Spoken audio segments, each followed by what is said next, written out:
Okay, orbiting doorknobs. I guess you need a lesson in how to use a simple phone. So before you start your painful movie, Space Children, I order you to watch this painful short feature, Century 21 Calling, on how simple the phone of the future is.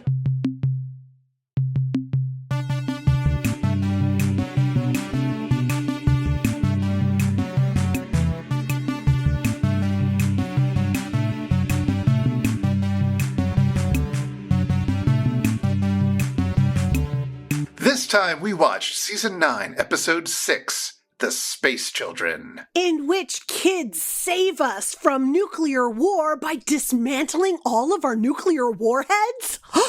And, if that's not enough, there's a short, Century 21 Calling, where kids learn about telephones. Pretty much the same thing. They can do it all, these kids. Absolutely. They can do it all. But first, follow up. We have so much follow-up. Strap in, everybody. We talked about the Ding Dang Forklift show, and we've got some follow-up. But before we talk about forklifts, first off, during that episode, I mentioned that there was a joke that I did not understand. It showed a rocket launching. There was a bunch of flames around the rocket as it launched, and Tom said something to the effect of Morton Thigh in the early years. And it was very unclear to me and to my Googling abilities what the heck he was talking about. I mean, I was totally hoping there was some guy named Morton Thigh. There was a guy named Morton Fine who I thought might be it, but it didn't make any sense as a joke. I thought, well, probably not him. What could it be? Many, many, many people, I think more than we've ever had, wrote in or commented or whatever to tell us all about what this was about. And bless them. The first one to write in was Rick, who said Morton Thigh is almost certainly a reference to Morton Thiokol, the government contractor responsible for manufacturing the O-rings, whose failure led to the Space Shuttle Challenger disaster. Yeah. Tom and his dark sense of humor. Yeah. Well, I mean, that Challenger thing was, it comes up in my statistics class every once in a while as a people not listening to statisticians and or statisticians having a really hard time explaining their craft because it's all about uncertainty.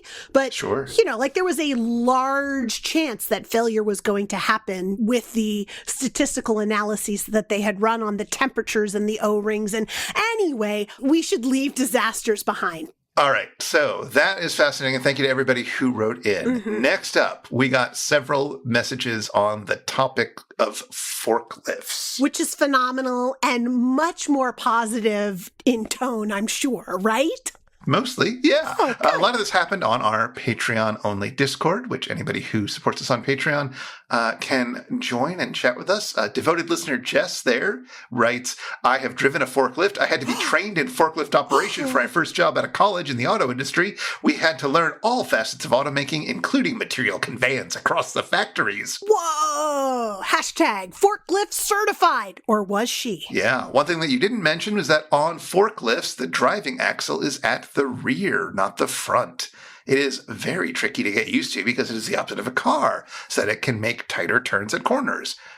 It was harder for me to get used to that than it was for me to learn how to align the fork itself when picking up a pallet. Nice. I have to say, there were some YouTube videos of people having some pretty awesome wheelies on forklifts that I think might have taken advantage of that axle placement that she's referring to. Yes, exactly. I imagine once you get the hang of it, you can do some fun things with it. But I don't know. It seems tricky, but I can't drive a regular car, so whatever.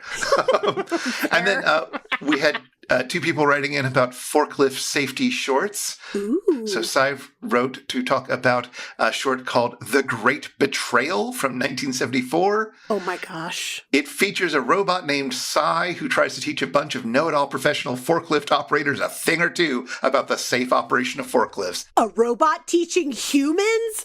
What is this world coming to? Indeed. Well, she continues, it does not go well until the little robot that was unemotional bet those pesky machine operators that they'd all have accidents because they wouldn't listen. Sure enough, one by one, everybody makes a mess of things in new and fun-filled ways, and the robot leaves quite a bit richer than when it arrived. Because robots famously care about becoming rich. I mean, yeah, Tom and Crow sometimes I guess that's true. I guess on our little Cowtown Puppet Show, we do have some greedy little buggers for our bots. And finally, listener Lars writes to point us towards a German safety training parody. Oh, my. That it's mandatory for the forklift episode. It's really helped by the fact that they got the narrator every German learned road safety from for the previous 20 years. We will have a link for that in the show notes. It's a lot of fun. Forklift safety, it's always going to be great and funny. Apparently. I mean, I'm glad that safety videos can be made funny, because if those accidents happened in real life, not funny, right? Patently not funny. But, you know, mocking those sorts of events inside of a safety video so that you can show extremes, it's kind of funny. Yeah, of course. Yeah. There's also a little bit of news, which is that Frank has a new audiobook out of his classic 25 Mystery Science Theater 3000 films that changed my life in no way whatsoever. The book came out a while back, and it's pretty fun, and the audiobook is almost certainly going to be even more fun because Frank is reading it out, so, you know. Oh, fantastic. I love when people who write things are also their audiobook readers. It makes for a really interesting experience. Especially if they're Frank. So we will talk about that book more when we do one of the episodes that he writes about in it. Obviously, he didn't write about the Space Children because he's not in this episode. Yeah, although I think it would have changed his life if he had been on this episode, Chris. I'm just going to put it forward. I mean, he did do this short with Trace recently, so... That's true. Well, maybe his life has changed now that he's done the short. Maybe. All right, well, let's put follow-up behind and dig into this experiment. Life-changing. This time, we watch Season 9, Episode 6, Space Children. But first, a short. Can you hear it? It's Century 21 calling. Picture it, Seattle, 1962. We follow a teen boy and girl as they travel on the monorail, heading to the World's Fair. Look, it's the Space Needle. It's a bunch of pavilions for various countries of the world. It's a woman from Hong Kong who you, a white teen, can just go up and touch without asking first, and she'll have to deal with it with a smile. Also, apparently, it's a peep show.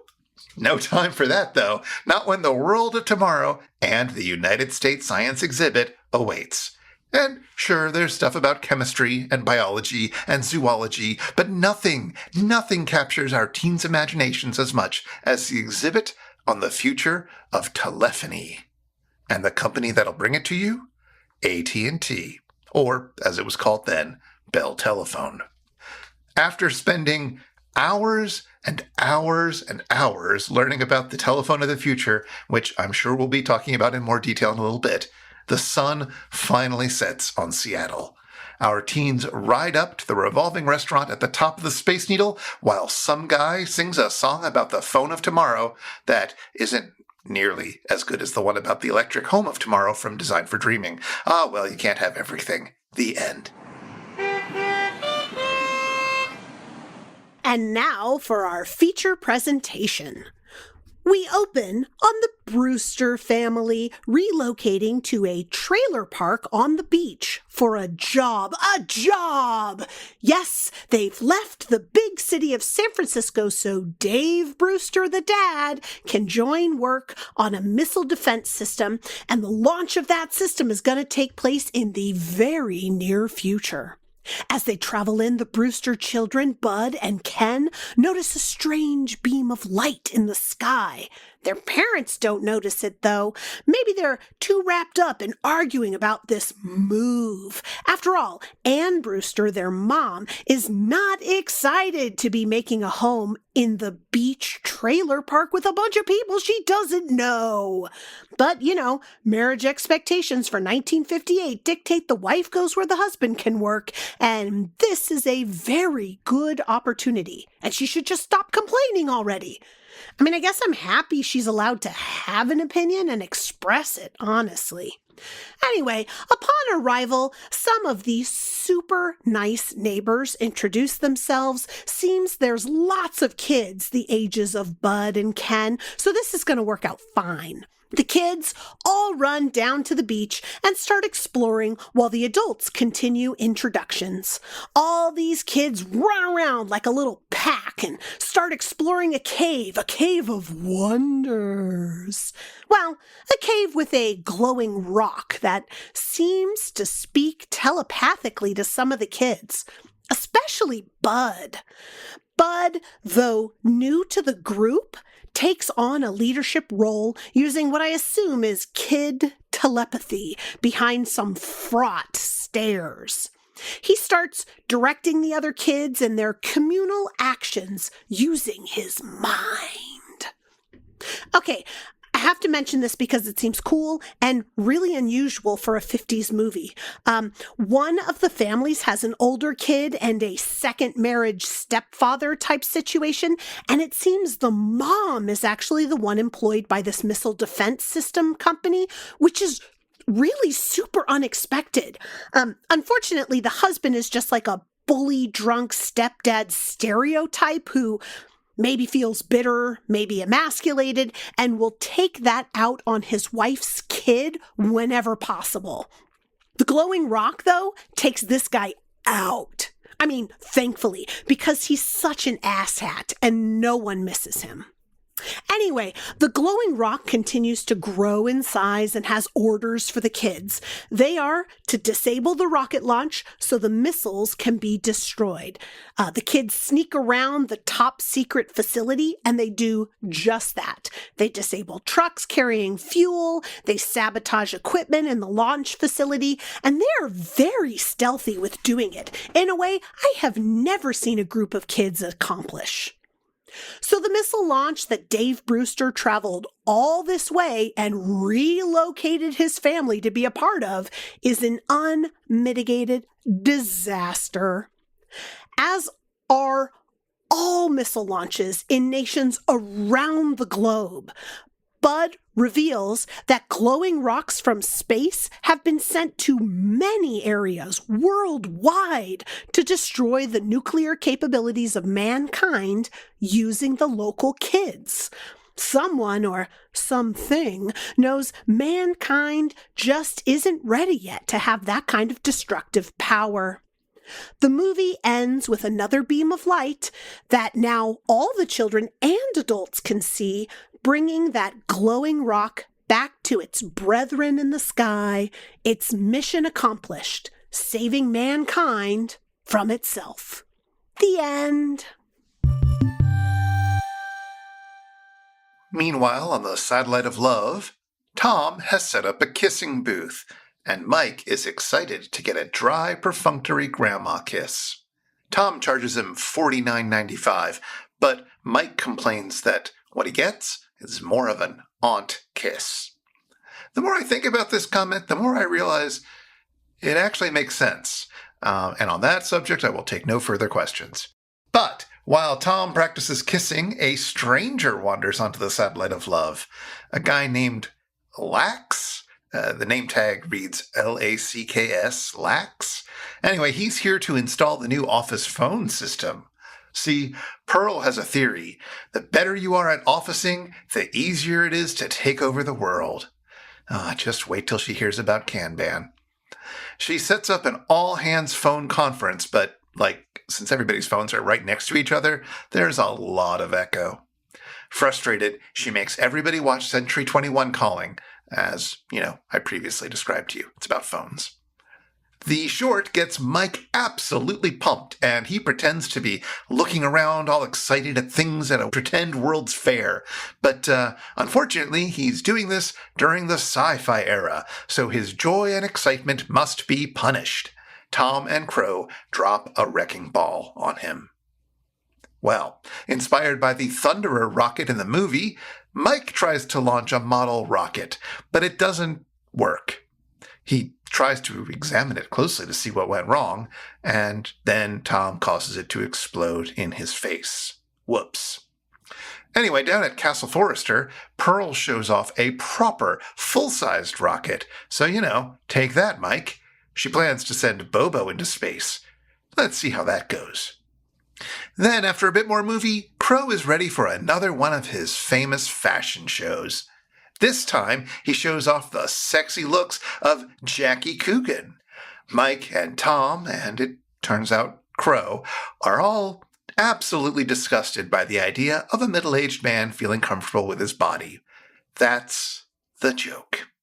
That, and yet again, the sci-fi crew of MST3K thinks that some of their classic Joel-era sketches are kinda cringe and now ripe for parody. Whatever, let's move on. After the movie, Mike and the bots find a blob on the bridge of the Satellite of Love, and the blob wants them to get rid of their nuclear bombs. But they don't have nuclear bombs. Oh, wait, no. Tom picked one up at an estate sale. Fine, he'll get rid of it. Down at Castle Forrester, it's time for takeoff. Their rocket launches successfully, but, oops, turns out Bobo wasn't on it.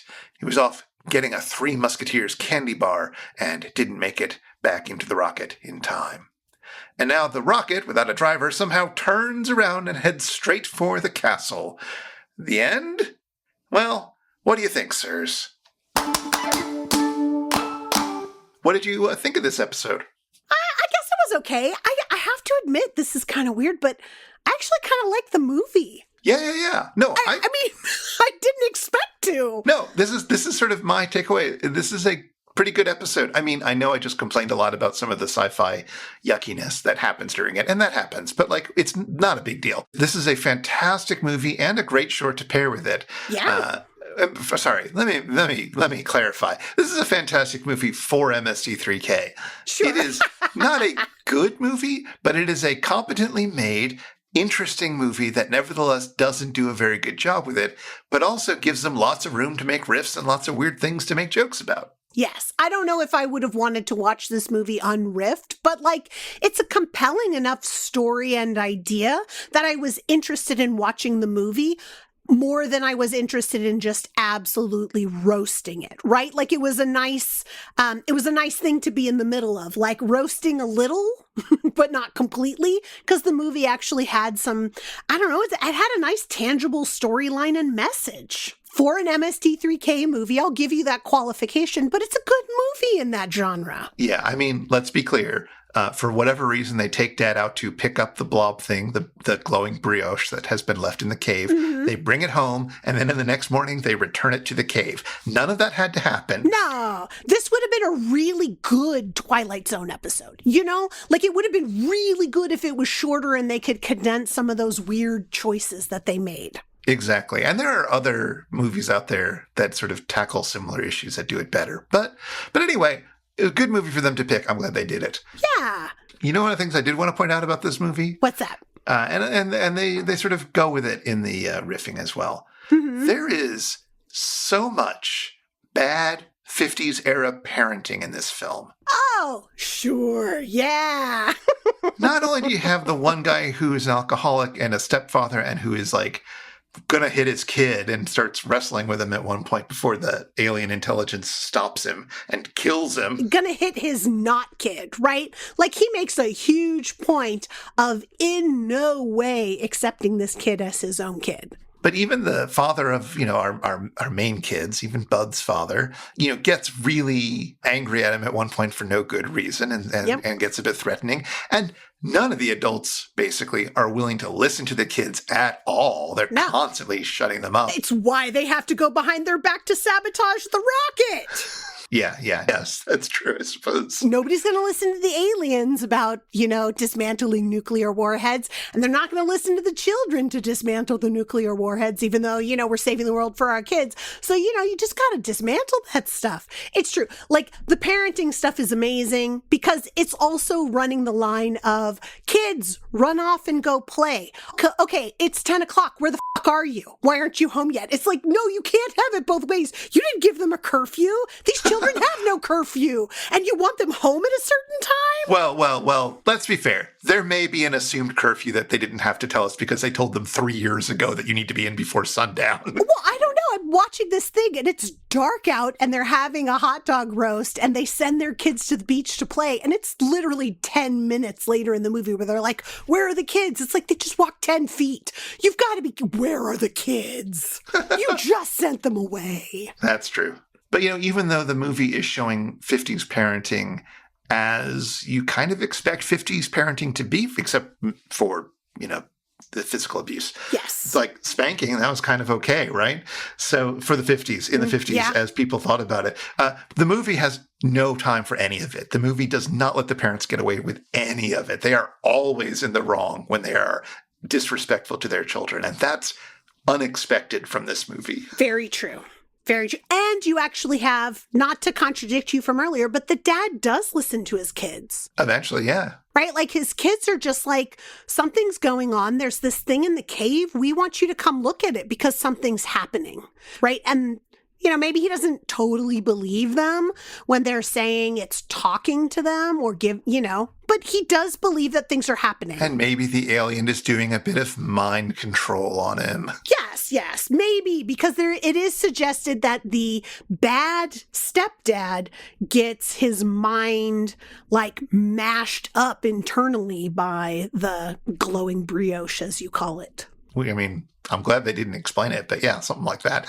No, and it was kind of horrifying to see him just sitting in the chair with the total blank stare. Yeah, no, it was really genuinely creepy. There's some good moments in this film. I'm saying this is a better movie than I expected it to be. A better movie than I expected them to choose.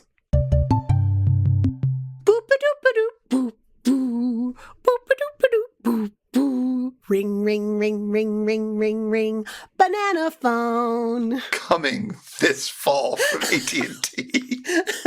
It's a very silly song. I'm down with the Raffi making silly songs. Are you down with Bell telephones improving our life? I have to say, having grown up with a rotary phone, I am really happy that there are improvements to the rotary phone that I can be expecting in, 1961, 1962?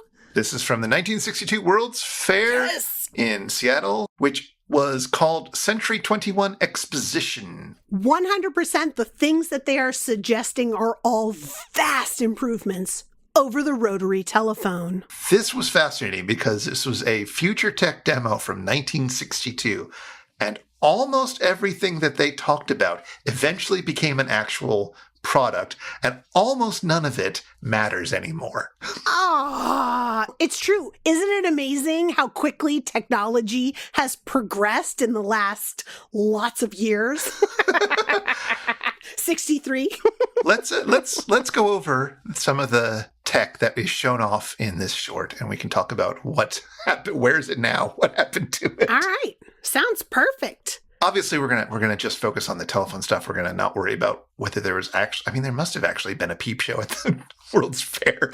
We see it. Yeah, and I just don't understand why they highlighted it in this short. I guess do people want peep shows from their World's Fair? Is that what's missing right now in Osaka? I don't know. Well, maybe they have one. I haven't been there. Listeners, if you've been to the Osaka World's Fair, which we talked about inside of one of our recent Godzilla episodes. Gamera. It was Gamera versus Jiger. Yeah. Gamera. Oh, you're right. It was a Gamera episode. Yes. Just follow up the 1970 World's Fair that happened in Osaka back in the day. That is so prominently featured in Gamera versus Jiger. Well, they're having another one. Not at the same site, but nearby in Osaka. They're having the World's Fair this year. It is currently happening. You've got a few more months to go to it. And tell us if there's a peep show. I'm tempted, especially if I know there's going to be a peep show. Oh, really? Does that tempt you? I don't know. I've never been to a peep show. And if it was happening at a World's Fair, I think that would be compelling. It's a World's Fair peep show. That's significantly more interesting than a regular peep show. Totally. Titties from around the world. All right. We are off topic already. Let's talk about telephony, the truly exciting thing at this fair. You're right. Yes. The telephony from around the world. Do you want to do it in the order it's presented? I think that makes sense. I think so. Well, the first thing that comes up is what they refer to as the bellboy. And the bellboy is a proto-pager. Did you read the history of the bellboy? I did not read the history of the bellboy. Well, I'm going to try not to go off on everything too much, but the bellboy is kind of interesting and important. It was not the first pager. There was something that doctors could subscribe to in the 50s, but you had to be close to the transmitter. You could only go so far away from its radius. Okay. But the bellboy actually came out like the following year, started dripping out. And it was super important, not only because it was the first kind of pager or pager-like device, but also it was one of the first products to use another Bell Labs invention, the transistor. Oh, stop it. Transistors? That's why the bellboy is so tiny, comparatively. It's still huge for a pager. I mean, I called it a proto-pager because it doesn't do, like, if I think of, oh my gosh, I'm just thinking, what would my kid think a pager is? And he has no context for it. But for people our age and a little older, we know pagers as something that you would clip onto maybe your pocket or your belt loop or something, and it would make a loud noise, and you would pick it up, and it would have a phone number on it for you to call. It was somebody paging you to give them a call, or it might have a message on it with a phone number, with or without a phone number. And the bellboy, as they have it, just makes noise. And there is one specific location that you're going to call to pick up your messages from either your home or your office or whatever you have programmed as your message recipient. Right. So you're picking up your messages from an external place. The bellboy is just basically letting you know there are messages to be picked up. Yes. Now, I never had a pager, although my mother did. Oh, of course, because your mom was a nurse. Because my mom was a nurse, and pagers have always been most useful for people who are in the emergency services fields, especially nurses and doctors and people who are on call like that, just in case something happens. Yeah, the second industry that I think of as being most connected with pagers, though, is drug dealing. Yeah, absolutely, drug dealers. Yeah. Which I've never been. Have you ever been a drug dealer? Never Charlotte, been a drug dealer. Admit it right here on this podcast. Nor would I admit it if I had, so no. But no, absolutely not. Charlotte, you'd be a really good drug dealer. I would trust you so much as a drug dealer. That's why I can't be a drug dealer. I'm just too trustworthy. You would never cut it with nasty stuff. You know what I mean? Aw, Chris, that's such a nice compliment. Anyway, you were saying. I was saying drug dealing is actually the industry that I associate with pagers way more than nurses. I also think of, and this might shock you a little bit, teachers. I had a pager as a teacher, not so that my students could page me at home, like, Ms. Wells, I need homework help right now. Like, no, it was a system that my school had purchased because my school was a really old building, right? And the PA system that went throughout the building had been on the fritz for years, and any large changes to the buildings in districts in my area have to be paid for by bonds passed by the general populace. And I didn't live, but my school was in a conservative area and it hadn't been able to pass a bond for years. So instead, they gave every teacher a pager. And that's how they would tell you that a fire drill was happening. I would get my pager going off, bleep, bleep, bleep, bleep, bleep, bleep, and it would say, fire drill, please exit the building. Is that also how they told you if a fire was happening? No, there was a fire alarm. Oh, good. Oh, good. But drills they would put out through the pager. Or when it was a snow day, I would actually get beeped at home. And I would know that it was a snow day, which that was kind of really nice, I got to say, except for the waking everybody else in my household up. All right, so that's the bellboy. What else are we going to find out about in the future? So the second thing that comes up is automatic dialing. Oh, my. Well, I mean, it makes sense that you would want something like this because the rotary phone, I mean, you know, because of course it takes forever to spin those numbers around. Yes. And so they created a system where if you have lots of numbers that you call very frequently, you can punch it into a card and you can put this card like you would into an old computer, like put the card in and the phone will automatically dial that number for you. Because rotary dials work by sending out little pulses, just like pop, pop, pop, pop, pop, pop, pop. And so the idea of sort of converting a card with a bunch of holes in it into pulses, like that seems doable. I'm not an electrician. I'm not an engineer. That seems doable. I probably shouldn't be the one in charge, but if it had to be me, I probably wouldn't destroy the world. I'm just saying. So this feels like a very doable thing, but made immediately unusable because of the next thing that they introduced. Absolutely, which is something far more prominent. And if you know anybody who has a home phone, they probably have touch tone dialing. They also call it push button. So they call it both push button phoning and touch tone dialing. So much nicer. Touch tone is a trademark, do you see? So dual tone multi-frequency is the generic name because you have kind of a grid. It's a 4x4 grid, but you often don't get the fourth column. So you get 3x4 grid on most phones. And there's two different tones, one for each row and one for each column, and they get played at the same time when you hit the button. That's why you get these weird little interval sounds that are not quite musical. They're a little musical, but they're not quite because they're not trying to make like a perfect fifth or whatever. And why not? They could have. But anyway, I digress. Frankly, I think it would have been harder to parse on the other end if it was a perfect fifth because that's a pure interval. But I could be wrong. I am not an engineer, and touch tone dialing is very clever, but I'm still confused as how they figured out how to parse the intervals on the other end in 1962 or whatever. Yeah, but either way, the reason they bring it up is because they're like, touch-tone dialing is so much faster than rotary dialer because you just hit the buttons, and it gives an opportunity for the two teenagers to compete against each other. And yeah, touch-tone dialing did a lot more than make our dialing shorter in length. It was such a huge technology and, of course, was very successful and became everywhere. I actually don't know whether cell phones, like modern iPhones and whatnot, use touch tone the same way. I should have looked that up. Huh. Listeners, if you work in the telephone industry, write in and just make it fun. Well, I watch Technology Connections YouTube videos. I'll watch anything. I'll listen to anything. You know me. All right, that's touch tone dialing. It's an amazing thing. Is the next thing going to be as amazing?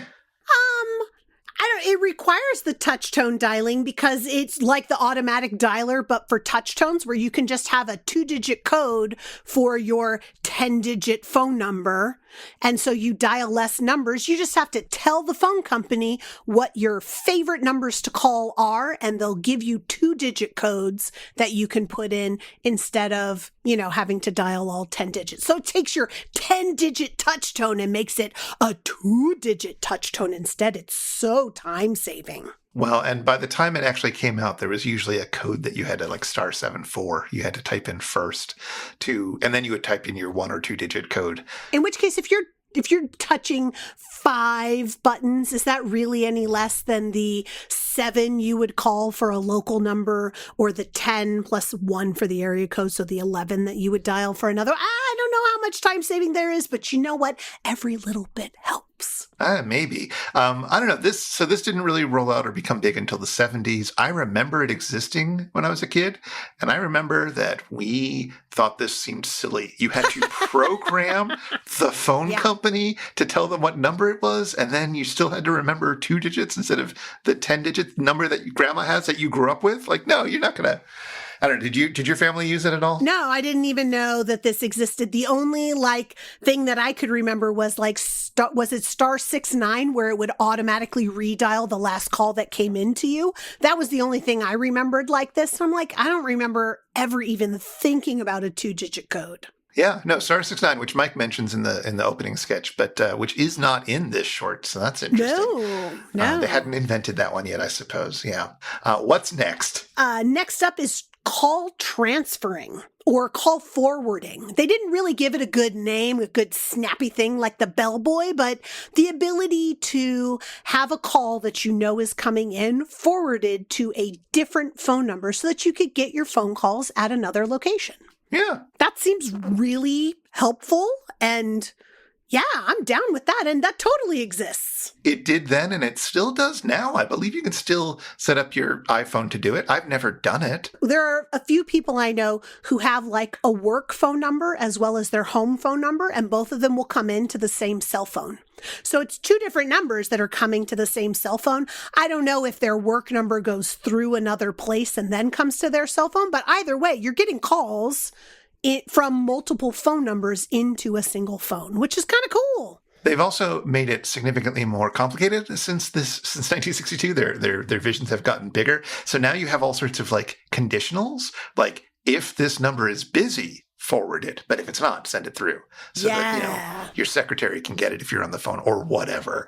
Yeah. All sorts of things like that are possible. It sounds neat. My telephonic life is not that interesting, so I've never needed this. No, and I imagine if you have a complicated work situation, like you're in sales or something where lots of people are calling you all the time, maybe it's worth it. If I'm in sales, I just need the number to call to quit. Okay, what's after call forwarding? We know it as call waiting, but it's the ability for the phone to indicate to you that you have another call coming in while you are on the line with somebody else so that you can switch to the call that's coming in, take that call, and then go back to your original call. So this started getting introduced in the early 70s, and by the 80s, it became available to my family, and we took it, and it was glorious! This is the best of the features. Well, Touchstone is, but this is the next best of the features that they had on offer. Call waiting.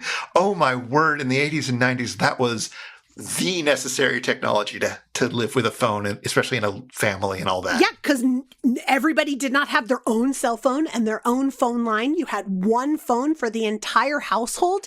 And I remember being told, you can't call your friend because we're expecting a call from so-and-so to come in. And that call is more important than your call. Now with call waiting, I could call my friend, and I just had to make sure I actually answered the call waiting. See, you should be in sales. You're selling this like nothing. It's great. It's great. I mean, everybody get a cell phone. It's so much easier. But if you have to have one phone for your household, call waiting is absolutely worth it. It is wild. Again, I know I said this before, but like watching this movie from 1962 about stuff in the future, usually in these movies, the stuff in the future kind of never happens. And like call waiting came 20 years later for me or so, and it was amazing. And like this movie didn't sell it as much as it could have. Call waiting was so good. I don't think that they realized how important this was going to be. I mean, in 1962, Doris Day is still sharing a party line with Rock Hudson, you know? Like, this isn't a situation where you have lots of people who are calling one household. You have an entire building sharing the same phone number. Not having a party line would have been an even more exciting thing. Right? Yeah, so call waiting is not going to be what's flipping your lid, you know? It's going to be something else. But call waiting was amazing for my household, and it sounds like yours as well. I'm going to have to put you on hold. There's another exciting telephony feature coming in. What comes after call waiting? Conference calling, essentially. It is the like, oh, I'm talking to you about a thing that's going on. And you know what? I really need to call Carol and bring her in on this conversation because I think she's got the answer that you're looking for. This is a variation of conference calling that was sort of doable at home. If you have more than three parties on a line, it's more complicated. But three-way calling, it's no muss, no fuss. So they introduced this eventually. It rolled out in the late 70s and early 80s. We had it, didn't use it that often. It wasn't quite as life-changing. But yeah, you're on the phone. You sort of put them on hold like you would with call waiting. You get a dial tone. You call your other friend. You say, okay, I'm going to patch you through to Louise now. And then you hit the thing, and then you're all three are talking together, and it's presumably glorious. And there's an excellent scene in the Dairy Girls where they're doing call waiting badly, and it causes lots of communication errors between friends. So, you know, call waiting could also be the butt of some jokes, not going to lie. Call waiting is absolutely the Alex P. Keaton taking 2 dates to the prom. Sitcom paradise of telephony.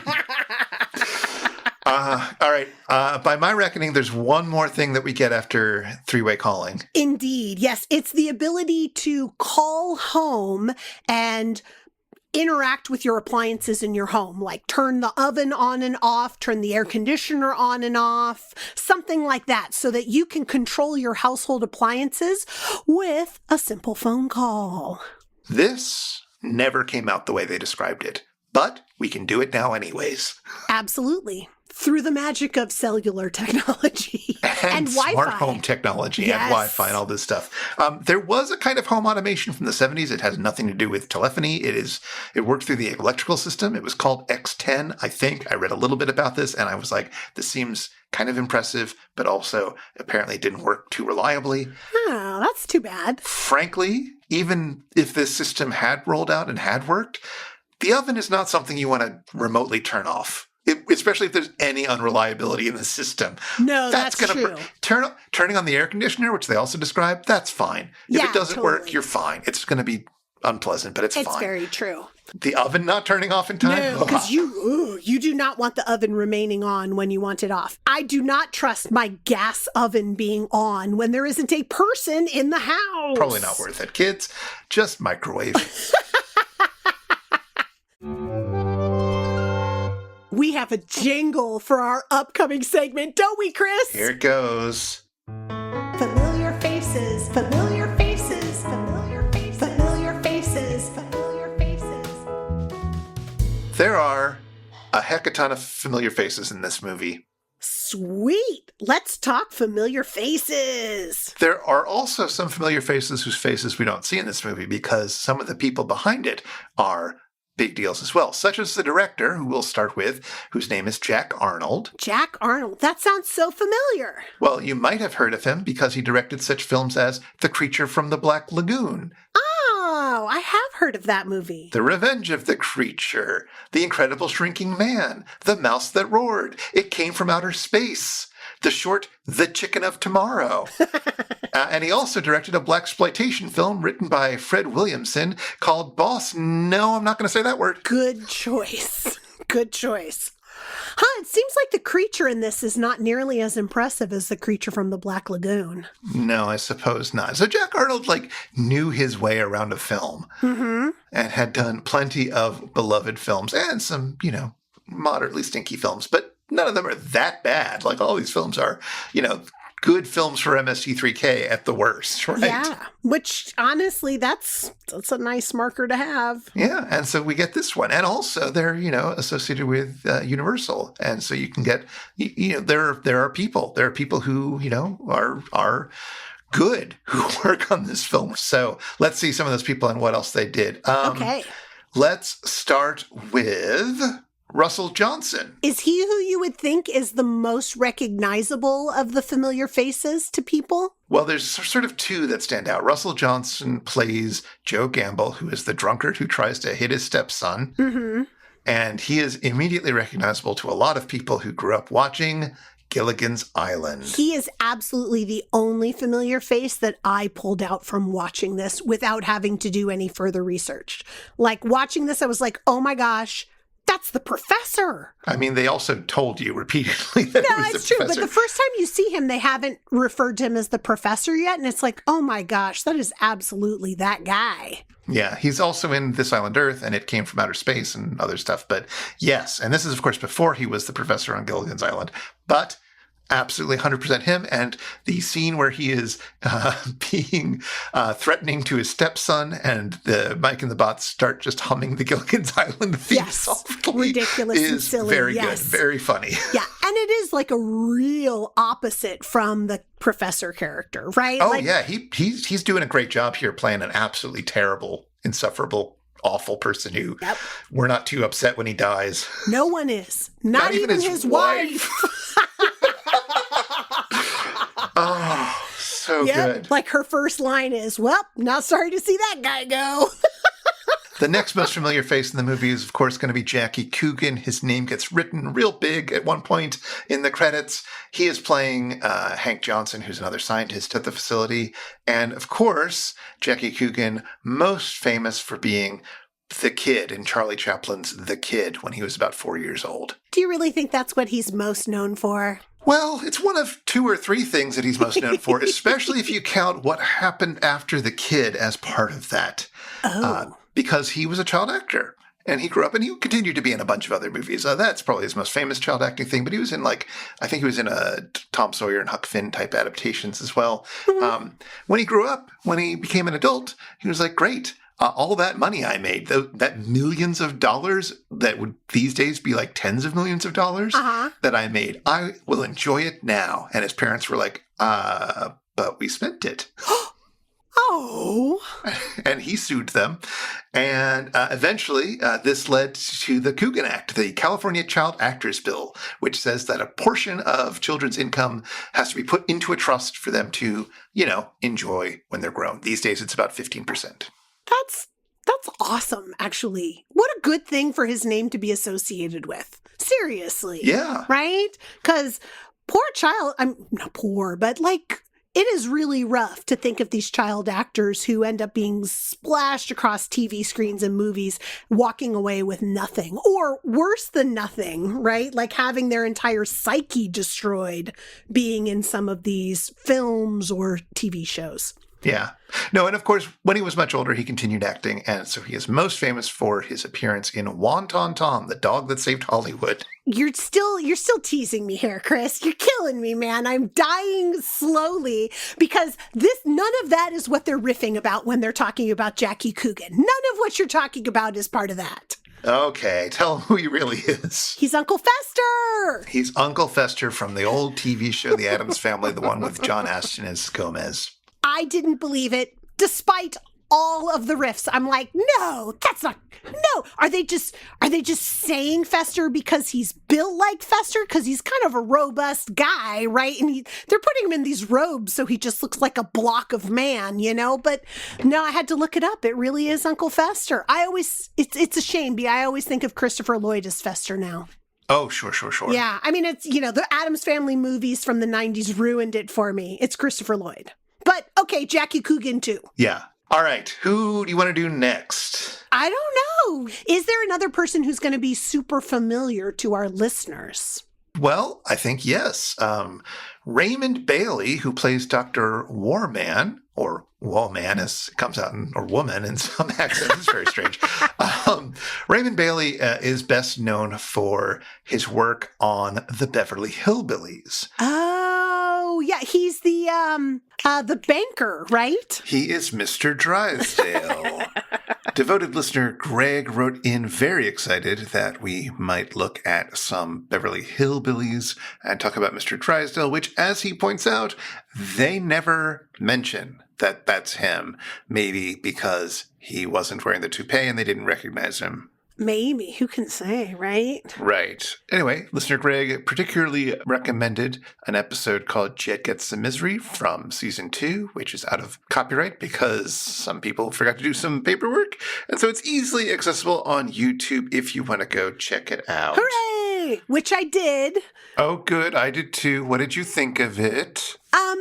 I remember really loving the Beverly Hillbillies and thinking it was hilarious when I was a kid. And I watched this episode and I was just like, why am I not charmed like I was when I was a kid? I felt so bad. I felt like I was letting our listener down.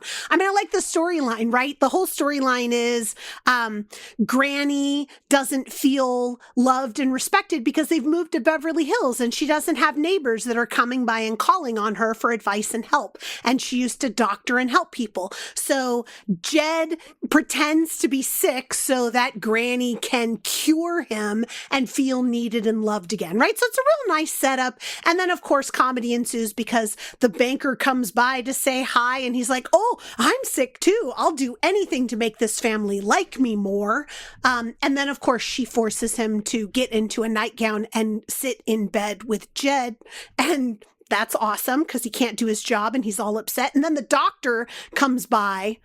There's a great scene between him and Granny, like, oh, it's so nice to see somebody who really respects doctors. Thank you, doctor. Thank you. I mean, it's just ridiculously silly because they both think they're the best doctor in Beverly Hills and neither of them knows that they're talking about themselves instead of each other.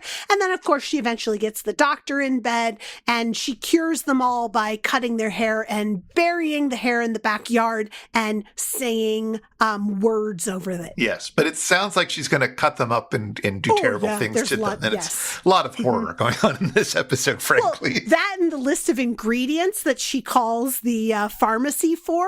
Yeah. Like ridiculous things like lizards, eggs, and swamp water. It's pretty amazing and excellent.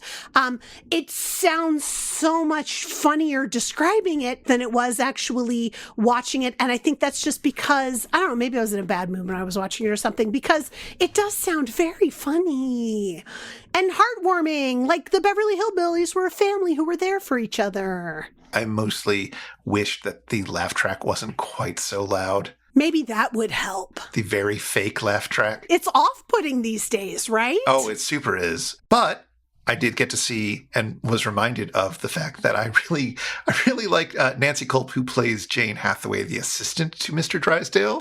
Yes, she's phenomenal. I love her voice. She just has something really weird going on, like kind of reserved but manly. Oh, she's great. I decided to read up on her, and in the Wikipedia article, there's a reference to an interview that she gave later in life. Mm-hmm. She says to the interviewer, "As long as you reproduce my reply, as long as you reproduce my reply word for word and the question, you may use it. I'd appreciate it if you'd let me phrase the question. Do you think that opposites attract? My own reply would be that I'm the other sort. I find that birds of a feather flock together. That answers your question." This was in an interview with an activist for a book that was going to be called Hollywood Lesbians. Like, I don't know why she's being so wonderful. coy, but it was really important to her to be coy. And fine, fair enough. She can have it. That's a lovely quote. Yes. Oh, boy, there are so many. I'm going to run through a few real quickly. Okay. The girl who plays Edie, the little girl who plays Edie, Sandy Descher, is also the girl in the opening scene of the film Them! ! With the ants, for those of you who've watched that. Oh. Johnny Crawford, who plays Ken Brewster, the younger brother, grew up to be in a little movie called Village of the Giants. Oh, good for him. As seen in MST3K, and would eventually be on an episode of Murder, She Wrote. Good for him. Who else? There's a bunch, I'm not going to list every single person who was in every other MST3K episode. A few of them showed up in a bunch. The dad, Mr. Brewster, was in North by Northwest, which they mentioned, and did appear in Bonanza, which we like to shout out. Thank you so much. I was going to get a little worried. The mom was played by Peggy Webber. She was in Screaming Skull, which they also did on MST3K, and she had a bit part in The Greatest Story Ever Told. Good for her. So she has been with, you guessed it, Donald Pleasance on set. She has been in a movie with Donald Pleasance, exactly. She also had a small role as Lady Macduff in Orson Welles' Macbeth, so good for her. Oh, I bet she was great. I bet she was. She was pretty fun in this. Mm-hmm. Who else am I going to talk about? Nellie Manley. Mm-hmm. She did hair in the movie. And she had a massive career in hair and makeup in Hollywood, including doing the hair for 280 episodes of Bonanza. Good for her. That woman should get more work. She got so much work. Don't you worry about her. She got a lot of work. That was just the one I wanted to pull out. I hope it was doing what she loved, because that's amazing. I mean, Lauren Green's hair all day, every day. The cinematographer of the movie is Ernest Laszlo, who's a big deal cinematographer who we've talked about on previous episodes. But I think there's two more that I want to talk about. Okay. The first one is a guy named... I actually don't know how to pronounce it, and even though Crow makes fun of it, I don't know if he was correct. It's spelled Farciot Edouardt. Oh, okay, yeah. I remember him making fun of this because it had such a weird spelling, like lots and lots and lots of vowels that English language is not used to putting together. Exactly. He had a Swiss ancestor, so I think that's where that comes from. Mm-hmm. He's a special effects artist. He did special effects for this. He is particularly known for his work in rear projection. Okay. In particular, he was known for working on a movie from 1940 called Dr. Cyclops. Dr. Cyclops? Yeah, apparently the movie is not as good as that sounds, but it was a huge innovation in terms of Dr. Cyclops shrinks people down. So the technology for making people look miniature, he innovated on, and he would later work on Village of the Giants. Nice. And for that work, he won an Academy Award. Oh, good for him. Yeah, he won 10 over the course of his life. Oh my gosh, that's amazing. That is a large number of Academy Awards to have won. Yeah, especially if you're only nominated for 8. What? So some of the I don't know if this is still true, but back in the day at least, some of the technical awards, which he won most of his things for, weren't competitive. They just gave it to you. Okay. He also got like an honorary one at some point in his life for his achievements. So he only won, I think, 2 of the 8 that he was nominated for in a competitive category. Okay. Nevertheless, pretty impressive. Yeah. Most people probably haven't heard of the films that he won Academy Awards for, but he did work on some films you have heard of, such as Vertigo. Nice. Breakfast at Tiffany's, Oh. Rosemary's Baby. Oh my and gosh. a few episodes of Bonanza. That's obviously the pinnacle of his career right there. So All right, and the final one, the most interesting, I think, person here. Who do you think? Who have we not talked about yet? I can't even think. It feels like we've talked about everybody. We haven't talked about the brioche. We haven't talked about the brioche. The brioche was turned into French toast for Easter Sunday, and it was very tasty. Well, fantastic. No, I don't know. We haven't talked about our main character. Oh, Bud. Bud, played by Michel Ray. Uh-huh. Okay, here's Bud's story. Here's Michel Ray's story. He was a child actor. He was in several other films before this, which are, interesting, but not that exciting. Much more exciting is a film that he was in as a teenager. Okay. He played Faraj, one of the guides of Lawrence of Arabia. What? Not the one who dies in quicksand, the other one who has a longer part. Okay. Who brings him to Alec Guinness? Yeah, no, I don't know. Have you seen Lawrence of Arabia? Not in recent years, but yes. It was astonishing for me to realize that he was one of those kids. They're fun roles. It's a great movie. I haven't watched it in a while, but it is really fantastic. It's been a long time. Great soundtrack. Yeah. So he played one of the guides in Lawrence of Arabia. Amazing. And then, he was getting to be older, going to be at college age, and he quit acting to focus on his education, which he later said was a stupid idea. Aww. But whatever, he still had an interesting life. He went on to represent the United Kingdom at the Olympics. Are you kidding? What was his event? So he was at the 68 Olympics in skiing and the 72 and 76 Olympics at luge. That's amazing. I mean, to represent your country once at an Olympics is amazing. To be able to sustain that athleticism for over a decade, astonishing. I'm not done with his life yet. Oh my, what? He did things besides be in the Olympics? Oh, I know I was a successful actor and stuff, and I was in great movies, but it was such a mistake for me to become an Olympic athlete and something else. Yeah, well, he went into business. And he founded Apple. No, okay. But he became an investment banker, and he became very high up in Citigroup. Oh, there you go, yeah. And he married someone who turned out to be, he knew at the time, but he married someone who was the heiress to the Heineken fortune. Stop it. And so when her father died in 2002, she inherited just shy of $5 billion. Billion with a B. Billion. What? And so he became the executive director of Heineken Holding. I don't know if that's different from Heineken itself. Yeah. What a shame he left his acting career where he might have been able to be Roger Corman's best friend to become an Olympic athlete and marry an heiress and become a top exec in Heineken. Who would want that life? How lucky. What a wonderful life that guy had. Well, still has. He's still alive. Oh my gosh. What does he do now? I believe he's still at Heineken, but he's pretty old now. He was born in 1944, so he's however old that makes him. 81. I hope he's enjoying his billions in a responsible way. It's difficult for people to enjoy billions in a responsible way, but hopefully he's found a way to do it. I hope he's trying. I'm not convinced of it, but I hope he's trying. What a career. Lucky guy. Good job, Bud. If you've been affected by the issues on this show, if you're desperately trying to call home and turn off the oven, or if you'd like to ask us anything, get in touch with us.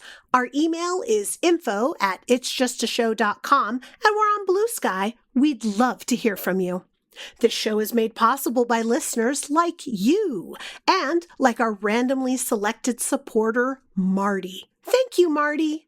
For about $1 an episode, you too can be like Marty and help us research and record this show. You can join us in a friendly Discord, and you can listen to all our superfan bonus bits. Find out more at itsjustashow.com/Patreon or patreon.com/itsjustashow.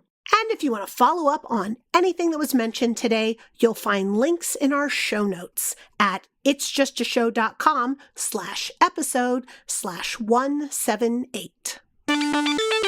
Well, Chris, we've just spent a relaxing vacation on the beach stopping nuclear war. What's up next for It's Just a Show? We're going to do Season 2, Episode 3, Jungle Goddess, which is a movie that's going to cause us to talk about some tricky issues, I imagine. It's also got a short. It's got the first Phantom Creeps. That's going to be fun. Some Bela Lugosi for our future? Exactly. Okay, well, that'll be a high point for us to look forward to. Oh, I like this episode. It's just not one I'm looking forward to talking about. No, the discussions will be fraught. It's true. We'll find a way to have fun with it. But until then... You kids with your hula hoops and Rosenbergs and your communist agendas and shooting down Gary Powers. Well, time to throw myself on the bed and heaving sobs. Take it away, Theme Squad.